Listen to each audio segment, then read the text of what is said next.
বন্ধুরা, আজকে চলে এলাম।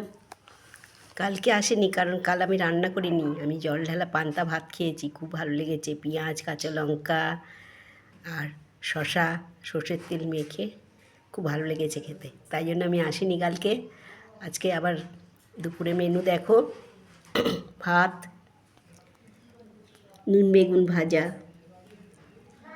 কুমড়োর ছেচকি, এঁচোড়ের তরকারি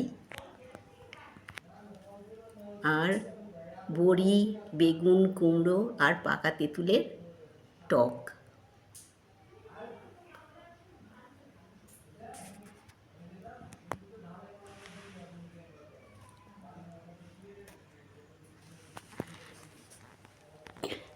কেমন হয়েছে?